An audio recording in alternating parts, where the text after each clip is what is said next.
ఇర్మియా గ్రంథము, ఇర్మియా గ్రంథం 39వ అధ్యాయం 15వ వచనాన్ని 16 వచనాలు మనం చదువుకుందాం.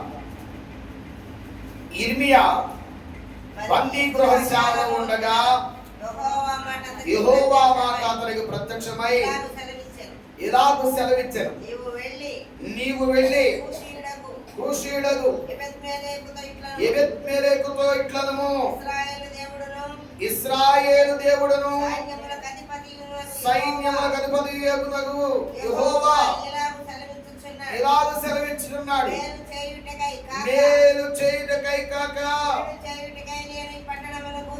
కీడు చేయుటకై నేను ఈ పట్టణం గురించి చెప్పిన మాటలు నెరవేర్చుచున్నాను. నీవు చూచుచుండగా ఆ మాటలు ఆ దినమున నెరవేరును. ఆ దినమున నేను నిన్ను విడిపించెదను. నీవు భయపడు మనుషుల చేతికి నీవు అప్పగింపబడవని యెహోవా సెలవిచ్చుచున్నాడు. దేవునికి మహిమ కలుగును గాక. ఆమేన్. ప్రార్థన చేద్దాం. వాక్యం కొరకు ప్రార్థన చేద్దాం. ప్రేమ కలిగిన మా తండ్రి, పరిశుద్ధుడా మీకు స్తోత్రాలు. ఈ చదవబడిన లేఖన భాగము ద్వారా నాతోనూ మాతో మాట్లాడండి. ప్రభువా మీకు స్తోత్రాలు. మీ వాక్యము ప్రకటించబడుతుండగా, మీ వాక్యము బోధించబడుతుండగా ప్రతి ఒక్కరి హృదయం తెరవండి, మనస్సులను తెరవండి. పరిశుద్ధాత్మ కార్యాలు అయ్యా మీరు జరిగించండి. అయ్యా నీ ప్రజలు ఎందరైతే వినుచున్నారో వారికి వినగలిగిన చెవిని, గ్రహించగలిగిన మనస్సును దయచేయండి. వాక్యము విని వాక్యములకు లోబడి వాక్యానుసారంగా జీవించుట నేర్పించండి. మీ రాకులకు ప్రతి ఒక్కరిని సిద్ధపరచండి. పరిశుద్ధాత్మ దేవా, మీ కార్యములు మీరు జరిగించి మీరు మాత్రమే మహిమ పొందమని సమస్త ఘనత మహిమ మీకే చెల్లిస్తూ యేసు నామములో ప్రార్థించి పొంది ఉన్నాము తండ్రి. ఆమేన్. దేవుని వాక్యాన్ని మనం చదువుకున్నాం. ఈ చదవబడినటువంటి వాక్య భాగంలో దేవాత్మదేవుడు భూమిని, ఆకాశమును, అందరి సూర్య చంద్ర నక్షత్రములను, ప్రాకు పురుగులను, జలచరములను, ఆకాశ పక్షులను, అడవి మృగములను, భూ జంతువులను చూడండి, మానవ కోటిని కలుగు చేసిన దేవాతి దేవుడు ప్రవక్త అయినటువంటి ఇర్మియాకు ప్రత్యక్షమై చూడండి, దేవుని ప్రత్యక్షత ఇర్మియాకు కలిగింది. ఇర్మియా ప్రార్థన పరుడు, ఇర్మియా కన్నీటి ప్రవక్త, ఇర్మియా ఆత్మల కొరకై భారము కలిగిన వాడు, ఇర్మియా దైవ భక్తి కలిగిన వాడు, ఇర్మియా ప్రార్థన పరుడు, ఇర్మియా దేవునికి లోబడేటువంటి వాడు, ఇర్మియా దేవుని చిత్తానుసారంగా జీవించేటువంటి వ్యక్తి. ఇర్మియా ప్రియమైన దేవుని బిడ్డలారా, మనుషులకు భయపడేవాడు కాదు, దేవునికి మాత్రమే భయపడేవాడు. దేవుని వాక్యమును ఉన్నది ఉన్నట్టుగా ప్రకటించేవాడు, దేవుని చిత్తాన్ని ప్రజలకు తెలియపరిచేవాడు. దేవుడు ఏదైతే తెలియచేయమన్నాడో ఆ విషయాలు ఏం చేసేవాడంటే ప్రజలకు బోధించేవాడు. ప్రజలకు బోధించేవాడు. దేవుడు చెప్పమన్న విషయాలను మాత్రమే చెప్పేవాడు. అయితే పిల్లరా చూడండి, ఒకనొక సందర్భంలో చూడండి, వాక్యమును మనం పరిశీలిస్తే చదవబడినటువంటి వాక్య భాగంలో ఇక్కడ ఎబెద్మెలెకుతో పిల్లరా ఇలాగూ చెప్పమని చూడండి, దేవుడే సాక్షాత్తు పిల్లరా యెహోవా ప్రత్యక్షమై ఇర్మియాతో మాట్లాడుతున్నటువంటి అనుభవం చూడండి. ఎబెద్మెలెకు పిల్లరా, ఎబెద్మెలెకు గురించి రోజు మనం వినబోతున్నాం. చూడండి, బైబిల్ గ్రంథంలో మనం చూస్తే ఎబెద్మెలెకు అనగా రాజు యొక్క సేవకుడు అని అర్థము. ఏంటండి ఆ పేరుకి అర్థం ఏంటి? రాజు యొక్క సేవకుడు. ప్రియమైన దేవుని బిడ్డలారా, లేఖనాలు మనం చూస్తే చూడండి, ఎబెద్మెలెకు రాజు యొక్క సేవకుడని అర్థమిచ్చే. అయితే ఈ ఎబెద్మెలెకుతో దేవుడు చెప్పమన్నటువంటి మాటలు చూడండి పిల్లరా, చూడండి తెలియజేస్తున్నాడు. వాక్యమును మనం పరిశీలన చేస్తే అసలు ఈ ఎబెద్మెలెకు ఎవరు, ఇతని గురించి ఎందుకు ఈరోజు పరిశుద్ధాత్మ దేవుడు మనతో మాట్లాడుతున్నాడు?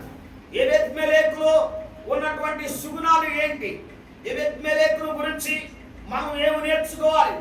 అతనిలో ఉన్నటువంటి గుణ లక్షణాలు, అతనిలో ఉన్నటువంటి దేవునికి ఇష్టమైనవి పిల్లరా, అతడు దేవుని పట్ల కలిగి ఉన్నవి ఏమిటయ్యా అని మనం ఆలోచన చేస్తే వాటిని మనం నేర్చుకోవలసినటువంటి వారమై ఉన్నాము. దేవునికి స్తోత్రం, హల్లెలూయా. చూడండి వాక్యమును మనం పరిశీలన చేస్తే చూడండి ఎబెద్మెలెకు పిల్లరా, మరి ఆలోచన చేస్తే ఇతడు కూషీయుడు. ఎవరండి కూషీయుడు? కూషీయుడు అంటే ఎవరు? కూషీయులు అంటే ఎవరండి? నల్ల జాతి. అర్థమైందండి? నల్లగా ఉంటారు. చూడండి ప్రజలు ఇప్పుడు భూమి మీద నల్లగా ఉండే చూడండి ప్రజలు ఉన్నారు. సామన్ సాయి కలర్లో ఉంటారు, ఎర్రగా తెల్లగా ఉంటారు కొంతమంది. అర్థమైందండి? ఏదేమైనా మట్టిలో నుండి తీయబడిన వారే.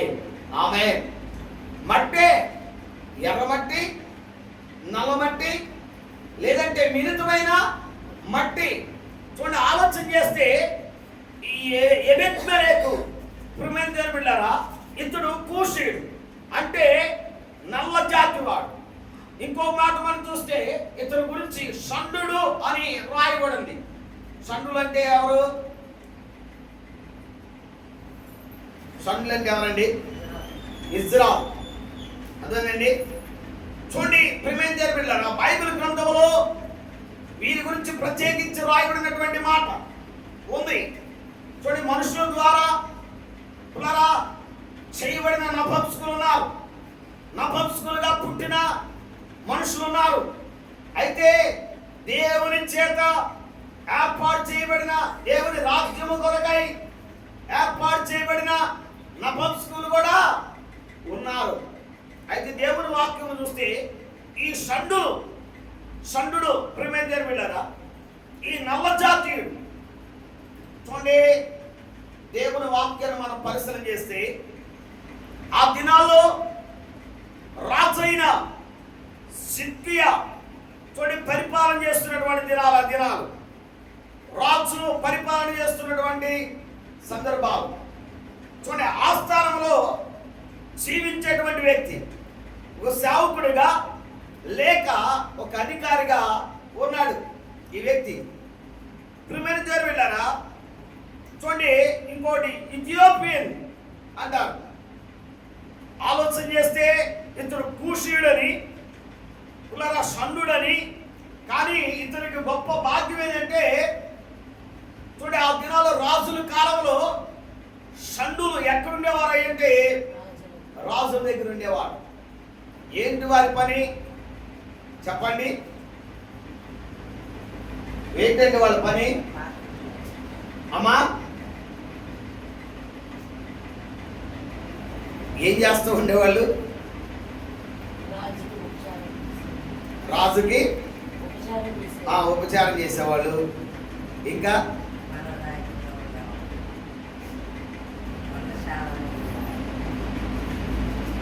రాణిలు, రాణి గారిని అర్థమైందండి అలంకరించే డ్యూటీ వాళ్ళది.